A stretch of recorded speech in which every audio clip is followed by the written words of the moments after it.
Vande Devam Umapatim Suragurum Vande Jagat Karanam Vande Pannagabhushanam Mrigamadam Vande Pashunam Patim Vande Surya Shashanka Vanhinayanam Vande Mukunda Priyam Vande Bhakta Janashrayam Chavaradam Vande Shivam Shankaram Vande Bhakta Janashrayam Chavaradam Vande Shivam Shankaram.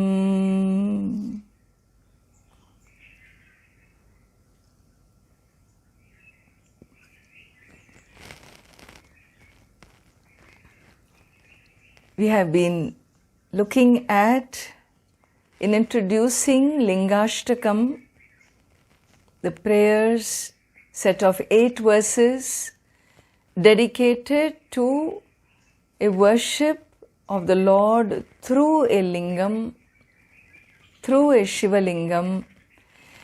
Well, in this I talked about how the infinite being is, when it becomes from the formless, when it in its lower nature, the higher nature is considered to be the formless, the lower nature is the phenomenon of creation or coming into form, manifestation.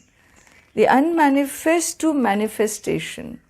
When the Lord comes into manifestation, the first elements in which the omniscience is manifested is the space, then comes air, then comes fire, then comes water, and finally the earth. And therefore that cosmic intelligence, the divine being, that infinite consciousness, the infinite light, its presence is felt, its omniscience is felt in and through all these 5 elements. And hence I mentioned how there were temples in India dedicated to the divine as each of these 5 elements. Today, fortunately, in Tamil Nadu, we have 5 temples. Although one is in Andhra Pradesh, the Kalahasti, the others are seen in huge, old, ancient, over 1,000 years old temples of Tamil Nadu. And in this we saw Chidambaram, where the Lingam is Akasha Lingam, the Lingam of space. Kalahasti, where you have Vayu Lingam, the Lingam of air, wind. Tiruvannamalai, Arunachaleshwara, where you have the Lord as represented as fire. The 4th one is Jambukeshwara, and here it is seen, this temple is seen in Tiruvannaikoil near Tiruchirappalli. In Tamil Nadu, a temple where the Lord Shiva is a representation of water. And it is said in that sanctum there is a Nitya Pravaha, there is a continuous water flow for we don't know so many hundreds of years. And so water as the Lord. In the waters you see the power of the divine. Never underestimate water. Water is said to be the basis of the universe, basis of life. Water is looked upon by the Veda as Upajiva. It is the god of medicine, the divinity that is medicinal to life. Not only that, the presence of water is everywhere. It is in earth, it is in the atmosphere, it is in the skies, in the clouds, it is everywhere. Presence of water exists. It is the only element, really, which has three forms: solid, liquid, and gaseous forms. Water, never look upon water as something very, very casually, really. The Vedas talk about, in Atharva Veda, it is said that water is Hiranyavarna. Hiranyavarna means golden in color, pure as gold. And when does she become gold in color? Well, when the rays of the sun touches the waters. When the sun touches the waters become heated. And that water, which has fire in its womb, is highly medicinal. It is life-giving water when it has fire in its womb. That is the reason why, if you look into the Vedas, there is no place for hydroelectric projects. We cannot afford to dam our rivers. We cannot afford to push the waters into the tunnels, because there it goes through dark, dark tunnels where the water loses its life, its subtleties of its life. And hence it is important to understand the manifestation of sun and fire in water makes water pure. And that is why we say never touch the flow of water. Allow the rivers to flow in their natural course. They have herbs. You find herbs grow along the banks in many areas, and those herb essences flow into the water, and the water becomes pure and nourishing. In Ayurveda, we have a chikitsa, a treatment called Jala Chikitsa. Well, Veda beautifully gives you, really shows you how to revere the divine being as water. The Rig Veda talks about water conservation, about how to make a tank, how to have well, how to make lakes, how to use water for agriculture. This is all given and very beautifully explained. And so water for us, really, it is very special, very unique element, very healing element, very powerful element. They say when you see a hurricane, the power in the hurricane is hundreds times over that of hundreds of atom bombs. That energy that exists in the atom bombs, well, one single hurricane generates every second of its existence. It has electro energy. Water is in the earth atmosphere. The lightning that you see has it flows with dust and water particles. The comet that you see, its tail is nothing but water vapor. And so this water is in solid ice form. Even meteors, it is said, when they've seen meteors fall on earth, they get shattered, and then when some particles fall, they've seen it reform into ice crystals. And so water for us, water is all over. It is because of the water. In fact, our body is 90% water. The plants and animals in volume, they are 60% water. How can there be life without water?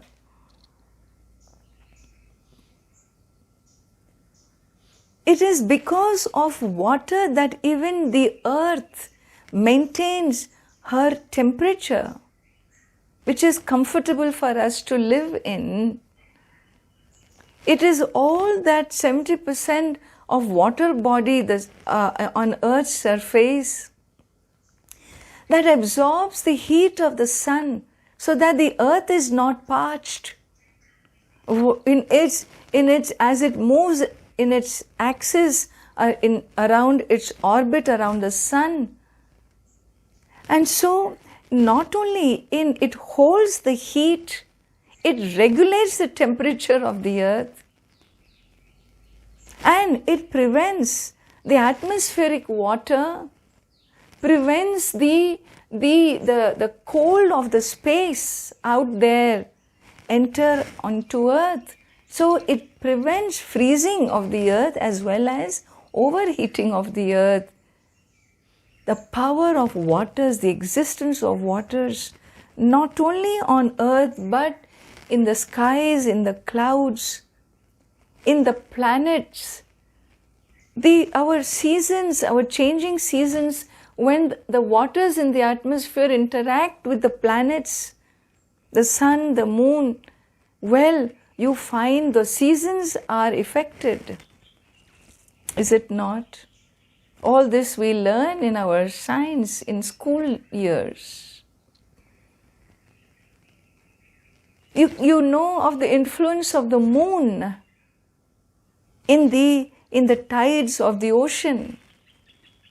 And so the moon and the water is connected, the moon and the sun is connected, moon and the constellations are connected, moon and the outer space is connected. Water and the outer space is connected. Water and the stars, water and the sun, water and the moon, water and the earth. Where water does not exist, water is everywhere. And the power of waters is the power of the divine. It is water that makes our blood flow, no? In our system. Everything is water, and therefore, apo va devataha. Waters are to be revered. We love water, we respect water, and we revere water as sacred. This is the relationship that we need to form with the natural world. A relationship with every element. A relationship which nurtures love for its existence, because of which we are alive, we have life, there is life on earth. And respect for the power those elements hold in making life possible on earth, and reverence because minus that omniscience, minus that knowledge in the waters will not be such a nourishing, the great life force of the planet. And therefore love, respect and reverence must go from the human heart to every element in the universe. The fifth element here is Prithvi Lingam. Lord, the Lingam, the cosmic being represented as the earth. And here the temple is in Tamil Nadu, Kanchipuram temple, where Lord Shiva is called Ekambreshwara, and created, where the Lingam was created by Goddess Parvati herself. And so we hear Lord as the earth. Again, earth is also to be, is nothing short of being reverential. Love and respect and reverence for the earth. Why? Because of who she is. Atharva Veda says, Mata Bhumi. She is the mother. Putro ham prithivyaha. We are children of the soil. We are her children because she has given us the herbs, the grains. She gives us the plant kingdom. She gives us all forms of life for us to enjoy, to nourish ourselves with. And therefore, she is our mother, Mother Earth. The Veda describes her in so many names, beautiful names for Mother Earth in the Veda. She is called Ashraya Sthali. She is one whom you take refuge in. She is the refuge of life, of very life. The very life force exists because of Mother Earth. So she is the refuge of the life force. She is also called Advitiya, which means she is the treasure house. She holds all treasures. Which is that treasure which she doesn't hold as hers? Whether they are gems, they are stones, they are plant kingdom, there is, name it. All treasures of this planet sit on earth, is it not?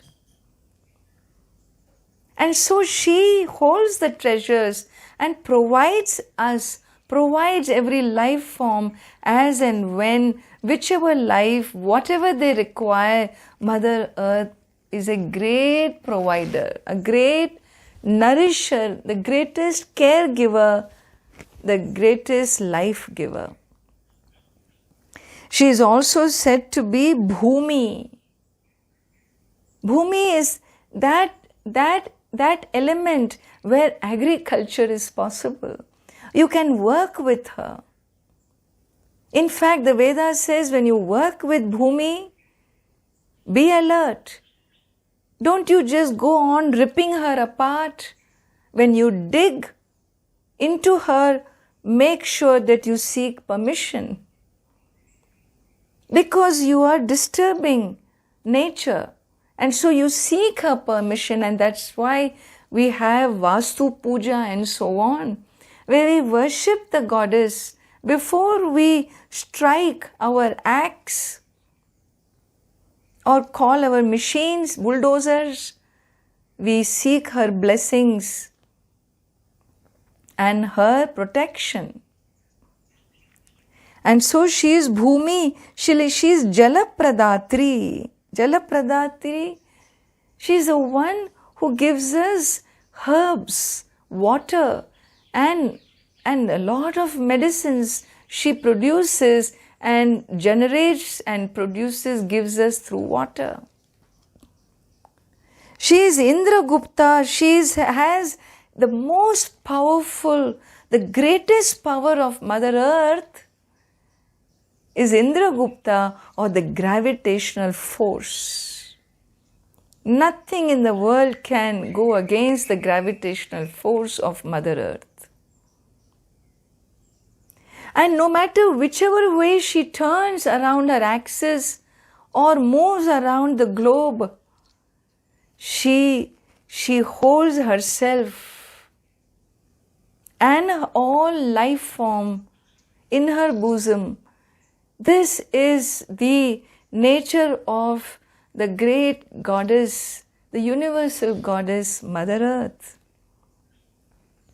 And so it is said, use her, utilize her properly. Respect her forests. Don't destroy the forests like we do. Thousands and thousands of acres of Amazon forest have been razed to the ground. That's not called agriculture. That's not how we do agriculture and farming. They've been raised to the ground to generate more greenhouse gases. By using that land to make fodder for the animals that are going to be killed and eaten. The Amazon forest is the largest oxygen manufacturing plant on earth. We cannot afford to simply plunder and destroy the green cover of Mother Earth. And therefore the forest must be respected. Namo vrikshebhyo. The Veda says, Namo vrikshebhyaha. My salutations to the plant kingdom, to all the trees, to the forest. We respect the birds and the animals. It is said in the Veda that if the cows go to the forest for grazing, if the animals are lost in the forest, don't think if you are in the forest, you can grab and keep them. They are protected by goddesses of the forest. These goddesses, Yamini and others, they guide them back. Forest is life. Forest is omniscience. It has its own way of keeping its balance, and it guides its life forms in its own powerful ways. And therefore, this is the truth. The 5 elements operate on truth. This is a rhythm. This is the Veda. Veda says, respect and revere life. Respect and revere the 5 elements. This is rhythm. This is satyam. And this is dharma. This is anushasanam. This is the dharma for human life. This is your manual of life. Now choose to live by the manual or choose to violate by one's own greed. If we violate, we will see the consequence as we are seeing already. And so, love, respect and reverence is the bhavana of devotion that needs to be invoked. And we look upon the cosmic being in this beautiful set of 5 verses as Lingam, Lingastakam. Let us see what this Lingastakam, how it unfolds. I shall chant and you will repeat. Brahma Murari Surarchita Lingam, Brahma Murari Surarchita Lingam, Nirmala Bhasita Shobhita Lingam, Nirmala Bhasita Shobhita Lingam, Janmaja Dukha Vinashaka Lingam, Janmaja Dukha Vinashaka Lingam, Tat Pranamami Sada Shivalingam, Tat Pranamami Sada Shivalingam. Brahma Murari Surarchita Lingam, Nirmala Bhasita Shobhita Lingam, Brahma Murari Surarchita Lingam Nirmala Bhasita Shobhita Lingam Janmaja Dukkha Vinashakalingam Tat Pranamami Sada Shivalingam Janmaja Dukkha Vinashakalingam Tat Pranamami Sada Shivalingam Brahma Murari Surarchita Lingam Nirmala Bhasita Shobhita Lingam Janmaja Dukkha Vinashakalingam Tat Pranamami Sada Shivalingam Brahma Murari Surarchita Lingam Nirmala Bhasita Shobhita Lingam Janmaja Dukkha Vinashakalingam Tat Pranamami Sada Shivalingam Tat Pranamami Sada Shivalingam. This last quarter is the refrain that you are going to see in every verse. Unto that lingam, Tat Sadashiva Lingam, unto that lingam which is Sada Shiva, Sada Eva Shiva, Sada Shivaha. A lingam which is ever auspicious, which is eternal, which is ever auspicious, which is ever a healer, which is ever light, a nourisher. The most auspicious form is the form of the lingam. Unto that lingam that represents the cosmic being, unto that lingam pranamami. Tat Sadashiva Lingam pranamami. You can say namami or you say pranamami. Namami is namami, my salutation. Pranamami is salutation which is complete. A complete salutation, a complete surrender. With my heart and soul, I bow to you. With no stone left unturned, my complete surrender to you, O Sada Shiva Linga. Tat Pranamami Sada Shiva Lingam. And therefore, that Sada Shiva Linga unto whom you do your pranama, which represents the divine being, in which manner does it represent the divine being? How does it represent the divine being? What does this lingam represent? Is said in the first, there are 3 words, 2 words in the first line and 3rd word in the beginning of the 2nd line.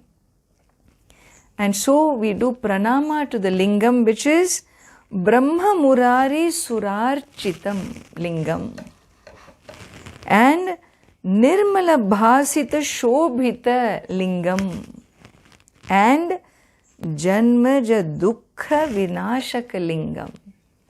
This lingam has all these qualities. What is its quality? How do you describe that lingam?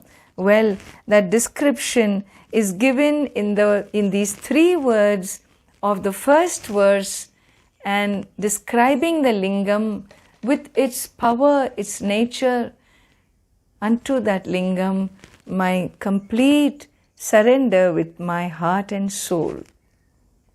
And with this bhavana, with this approach, with this attitude of devotion, we shall continue to see all the 8 verses of Lingastakam from the next class. Om Tat Sat.